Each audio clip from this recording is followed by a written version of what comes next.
황민호의 진짜 뉴스. 경활일보 팟캐스트 황민호의 진짜 뉴스 92회를 시작하겠습니다. 오늘도 어김없이 IT 바리스타 송민섭 선생님을 모셨습니다. 안녕하세요. 네, 안녕하세요. 한 주 동안 가장 쿨한 IT 소식을 테이크아웃 해드리는 IT 바리스타 송민섭입니다. 네, 오늘도 시원하고 아주 더위를 확 물리칠 좋은 소식 기대하겠습니다. 오늘은 어떤 이야기가 준비되어 있습니까? 네, 오늘 세 가지 소식 준비했고요. 예. 지난주에 SK텔레콤을 끝으로 이동통신 3사가 LTE 무제한 요금제를 출시했습니다. 그래서 그래요? 새롭게 출시된 요금제가 어떻게 바뀌었는지, 그리고 우리는 어떻게 요금제를 선택해야 되는지 그런 노하우들을 좀 알려드리도록 하겠습니다. 네, 알겠습니다. 그리고 두 번째는 지난 주말 되게 더웠잖아요. 무지 덥더라고요. 네, 근데 그 열기보다 더 뜨거웠던 특별한 자격증 시험이 있었다고 합니다. 네. 그래서 그 자격증 시험에 대해서 알려드릴 거고요. 예. 마지막으로는 영화를 좋아하는 사람들이 데이터를 통해서 이제 어떤 사람들이 개봉관을 찾을지 이런 걸 알려주는 인공지능에 대해서 좀 알려드리겠습니다. 네, 알겠습니다. 첫 번째 소식 전해주시죠. 네, 첫 번째 소식은 지난주 SK텔레콤에서 LTE 데이터 무제한 요금제를 출시했습니다. 네네. 이로써 이제 LG U+와 KT를 포함해서 이동통신 3사가 모두 LTE 무제한 요금제를 출시하게 된 거거든요. 저가 요금제가 이제 경쟁을 하는 거죠.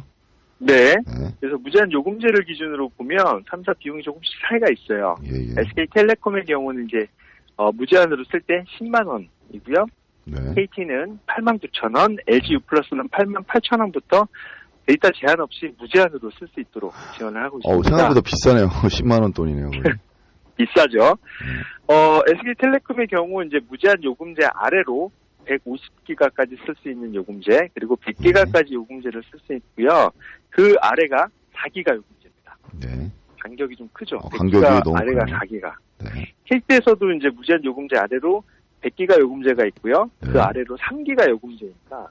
너무 이렇게 갭 차이가 왜 이렇게 막 90기가 이상 나네요, 갭 차이가. 그렇죠.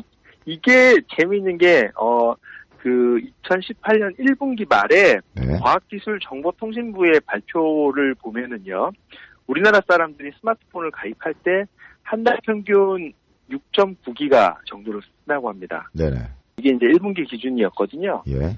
근데 아까 말씀드린 것처럼 SK텔레콤의 4기가나 KT 3기가로는 좀 부족한 상황이고, 네. 그거보다 좀 더 써야 되겠다라고 생각하면 바로 위가 100기가거든요. 예. 비싼 요금제를 써야 평균적으로 쓸 수 있는 요금이 되는 거죠. 그러니까요, 좀 중간 해갖고 좀 가격 좀 적당하게 낮출 수도 있었을 텐데. 그렇죠. 그리고 이제 100기가 쓰는 사람들을 기준으로 보면 네. 실제 100기가를 쓰는 사람들은 실제 가입자의 한 1% 정도 된다고 그러니까요, 해요. 아무리 써봐야 100기가를 어떻게 계속 핸드폰을 그렇죠? 영화를 계속 볼 것도 아니고. 예. 그럼 이제 99% 사용자들은 자기네들이 그러니까 우리가 필요하지도 않은 만큼 큰 데이터를 비싼 요금제로 그렇죠. 써야 되는 상황. 요금제에 묶여서 어쩔 수 없이 그 요금 내면서 데이터는 네. 제대로 다 못 쓰는 그런 상황이 되는 거죠. 이 통사에서는 이제 뭐 무제한이고 그리고 이제 다양하게 부가 서비스도 제공하고 또 가족들 간에 이제 데이터를 공유할 수도 있고 네네. 뭐 이렇게 따지면 이전보다 더 저렴한 가격에 많은 서비스를 쓸 수 있다라고 홍보를 하고 있는데요. 과연 이제 소비자들은 이게 진짜 요금 할인을 할 수 있는 요금제가 맞는지 네. 너무 이제 용량이 큰 고가 상품에만 집중해서 이제 요금제를 개편한 건 아닌지 이런 의문을 하고 있습니다. 네. 맞습니다. 저도 이제 지금 밴드 요금제를 쓰고 있는데 새로 이제 요금제가 바뀌었다라고 해서 들어가서 봤거든요.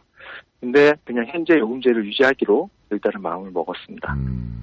뭐 정부 출범하면서 통신요금 인하하고 뭐 2, 3만 원대로 낮춘다고 했는데 뭐 그게 좀 어렵나 봐요, 하기가. 뭐 이제 이분들 얘기로는 2, 3만 원대라고 합니다. 근데 최저 요금제가 3만 원이 넘어가고요. 네네. 2, 3만 원 기준으로는 이런 거죠. 이제 가족들이 여러 명 가입 연수가 얼마 이상 돼서 할인을 받고 뭐 이런저런 경우들을 다 따졌을 때 2만 뭐 몇천 원 이렇게 나올 수 있거든요. 2만 원대 후반으로. 모든 경우의 수를 다 충족했을 경우네요, 그러니까 이게 어렵네요. 사실 이용자들을 위한 문제가 아니라 통신사들이 자기네 유리한 쪽으로 너무 생산력 비용 요금제 이거 좀 네. 정부에서 강압적으로 좀 개선했으면 좋겠습니다. 뭐 또 다음 그러게요. 소리. 네. 지난 주말 주십시오. 너무 더웠는데요. 아까 네. 말씀드린 것처럼 한 자격증 시험은 그 열기가 더욱더 높았다고 예, 합니다. 어떤 자격증인가요? 이게 인기가 좀. 그 배달의 민족이란 모바일 앱에서 주최한 행사고요. 네. 티물리의 자격증이란 시험입니다. 아, 다시 한번 말씀해 주시겠어요? 티물리의 자격증. 티물리에. 이게 예. 좀 생소하시죠? 어, 티물리에란 생소합니다. 단어는 그 대표적인 닭 요리인 치킨과 와인 감별사를 뜻하는 소믈리아의 합성어이고요. 닭 요리를 구분할 수 있는 그런 자격증 시험인 거죠. 아, 치킨 관련 자격증이네요, 쉽게 말하면. 네, 맞습니다. 이게 사실 작년에 하고 올해가 2회 대회이고요. 이게 예. 좀 재미 요소를 가미해서 배달 앱에서 했던 행사예요. 아, 홍보성, 네, 올해- 흥행성 위주로 했던 거네요, 그러니까. 네, 그렇죠. 근데 올해 이제 그 1차로 진행했던 온라인 시험에 응모한 사람만 58만 명. 58만 명이요? 엄청나네요. 그 정도고요. 최종 이제 주말에 치러졌던 행사에서는 그 예비 심사와 추첨을 통해서 최종 500명만 선발해서 이제 현장에서 시험을 치렀거든요. 야, 경쟁률 엄청나네요, 소리오면. 엄청났습니다. 그 시험 문제를 좀 들려드릴까요? 네, 예. 몇 개가 이제 공개가 됐는데 이런 네. 겁니다. 듣기 평가에서는 네. 기름이 막 끓는 소리가 나고요. 예. 거기에 치킨이 빠지는 소리를 들려주고는 지직하는 어, 소리. 예. 그죠? 그 치킨이 몇 개가 몇 조각이 튀겨졌는지 맞추는 문제가 있었고요. 더 생각보다 어렵네요. 그리고 그 외국인 2명이 영어로 이야기를 합니다. 영어 네. 이야기하는 과정에 최종적으로 그 두 사람은 어떤 메뉴를 주문했는지 맞춰야 되는 외국어 시험도 있었다고 합니다. 와, 수준이 진짜 높습니다. 생각보다. 그리고 이제 실기 시험에서는 이제 여러 개 샘플 치킨을 제공하고요. 어떤 브랜드의 어떤 메뉴인지를 정확하게 맞춰야 되는 그런 와. 실기 시험도 있었다고 합니다. 이거 자격증도 따기 어려운데 따고 나면 뭐 취업이라든가 뭐 기타 사업이라든가 뭐좀 약간 혜택이 있나요? 아직 그런 네. 것까지는 없다고 하고요. 음. 작년에도 뭐 물론 이제 인기가 많아서 많은 사람들이 치렀는데 네네. 119명이 최종 통과를 해서 치물리의 자격증을 받았다고 하거든요. 네. 네, 어제 치러진 시험은 다음 달 초에 최종 합격자가 발표된다고 하니까 그분들에게도 아마 치물리의 자격증이 주어질 거라고 합니다. 한국에만 있는 자격증이죠, 그러니까. 맞습니다. 우리나라에만 있고요. 네. 재밌네요. 근데 이제 또 행사 한쪽에서는 기습 시위도 있었다고 하거든요. 예, 예. 동물 애호단체에서 보통 치킨으로 팔려 나가는 병아리들이 네. 태어난 지 한 달도 안 되는 그런 어린 닭들이라고 합니다. 아. 그런 생명에 대해서 너무 고려 없이 이런 행사를 치러서 너무 희화하는 게 아니냐 하는 불만을 표현했다고 합니다. 뭐 일리 있는 주장입니다. 네네. 네. 어쨌든 간에 뭐 자유민주주의에서는 다양한 의견과 다양한 뭐 형태의 그런 살아가는 모습이 있는 거니까요. 네, 이거 있으면 뭐 이렇게 술자리에서나 이렇게 자랑하기는 좋을 것 같아요. 그러게요. 예. 아니 뭐 자기가 치킨 사업에 관심이 있다면 네. 이런 전문 지식을 좀 쌓아보는 것도 나쁘지 않을 것 같습니다. 좋습니다. 그리고 한 10년 전쯤에 하이티 진로에서는 그 소맥 자격증이란 것도 좀 냈었어요. 아, 예. 그래서 이거는 약간 그게 좀 잠깐 이슈가 되기도 했었어요. 예, 좀 그러네요. 네, 다음 소식 또 전해주시죠. 네, 마지막 소식은 영화 관련된 소식인데요. 네. 저기 편집장님 영화 좋아하시나요? 저는 영화 매니아라고 할 수 있어요, 자칭. 영화를 무지 좋아해요. 그러세요? 예. 사람들이 영화를 봐야 되겠다 이렇게 결정하는 순간은 언제일까요? 뭐 예고편 나왔을 때. 예고편 맞습니다. 영화사에서 제공하는 그 예고편을 보면서 이제 보통 사람들이 영화를 봐야 되겠다, 아니다 이런 걸 결정하는 경우가 많은데요. 예, 예. 실제 이런 데이터를 바탕으로 20세기 폭스사 아시죠? 유명한 그 영화. 20세기 폭스사에서 어떤 사람들이 영화를 보러 개봉관을 찾을지 이런 걸 예측하는 시스템을 개발했다고 합니다. 소비자 심리나 트렌드를 예측하는 네네. 프로그램이네요, 일종의. 네, 그래서 개발팀에서는 최근 개봉한 한 50개 정도의 영화를 예고편을 이제 그 데이터로 모아서 예. 이제 관람객들이 실제 이제 영화를 봤는지 이런 데이터를 활용했다고 하고요. 네. 예고편에 나오는 주인공의 표정이나 거기에 이제 등장했던 그 예고편 영상에 등장했던 사물, 네. 다양한 요소들을 분석해가지고 이전 영화 예고편과 유사성을 비교해가지고 특정 A 영화를 봤던 사람들이 이번에 출시하는 B 영화를 보게 될 확률 이런 거를 70% 수준으로 맞출 수 있다고 합니다. 지금까지는 이제 최근 개봉한 50개 영화를 예, 예.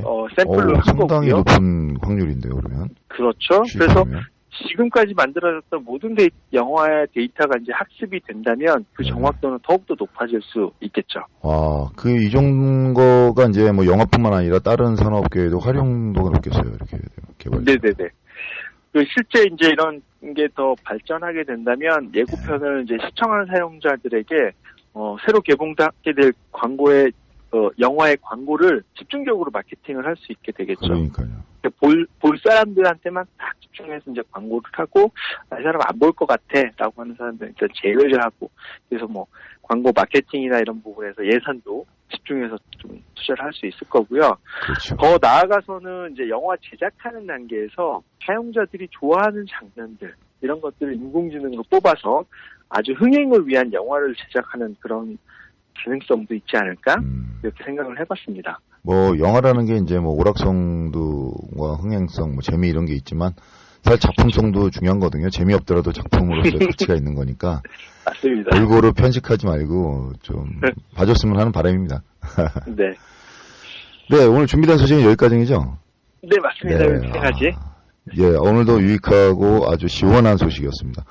날씨가 이제 더운데요. 무엇보다는 저도 이제 목이 약간 잠겼는데, 네. 예, 건강에 좀 유념해야 될 것 같아요. 우리 저기 IT 네. 바리스타 송유선 선생님도 건강 유념해 주시고, 이걸 청취해 주시는 애청자 여러분들도 건강에, 무더위에 건강 유념하시길 바라겠습니다. 네, 더위 잘 이겨내셨으면 좋겠습니다, 모두 다. 네, 오늘 소식은 여기까지 하고요. 지금까지 네. IT 바리스타 송유선 선생님이었습니다. 고맙습니다. 네, 고맙습니다.